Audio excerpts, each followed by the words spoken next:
All right. A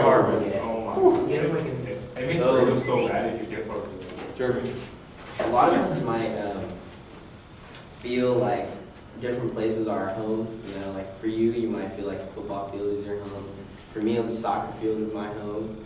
And for a lot of us, it's just where you feel the most comfortable. And my quote is, home is where you hang your hat. And I think that this quote is saying, the most important part of this quote is that it's saying home is where you hang your hat, so you get to choose where you live. And I think that a lot of people have trouble moving from home to home, but it's something that millions and millions of people do, and it's hard to get adjusted to, but a lot of people do it. And I actually have a personal story. My parents are actually from El Salvador, so all they knew was that was their home, and all they knew was Spanish and like eating beans and rice every day. And I think that they were tired of, you know, hanging their hats over there, and they wanted a better life, so they came to the United States legally, actually. They came legally, and they moved to Los Angeles, and my dad knew that he wouldn't be able to make life for himself in El Salvador, so he kind of like put on his big boy pants and came over here and actually left my mom out there. And he came out here and worked for 2 years, and he started creating a home here, and he started like getting into it, and he would tell me the just different things that he would do. He didn't really know how to speak English, so he would like get a job at Wendy's and like want to work the drive-thru so he can learn English. So I just think that saying like home is where you hang your hat, that sometimes you're gonna have to like go into different situations and throw your hat into different rings, and that's the way you'll be able to succeed. And I also have another personal story of my own too. Is for me, home was a soccer field, and in high school I threw my hat into another ring, and I actually tried out for the football team for the first, like, I never tried any other sport or anything, and I tried out and I actually made varsity, and I was a starting kicker, and I ended up actually liking football way more than soccer. It was more of like a family environment, and even though it wasn't like normal like home to me, I still feel like putting myself in like a different situation kind of opened my eyes and bettered me like for the future. And I think that when you move to different situations and other things, that it is hard to call like something new or weird home, or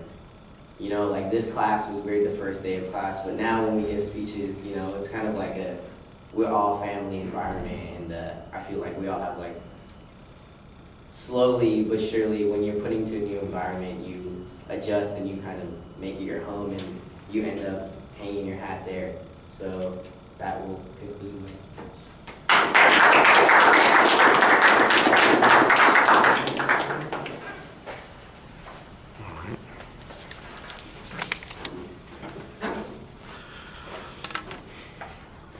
I like the way you personalized the experience with the quote at the beginning. I thought you had an interesting interpretation of the quote also that worked really well. I don't hear any preview of the supporting material, so structurally that's a little bit of a problem. In the development of the topic, you do have 3 supporting points eventually. You've got your story about your family, you've got the story about being on the football team, and then you kind of have reference to the class situation or circumstance. So there is a structure around the examples.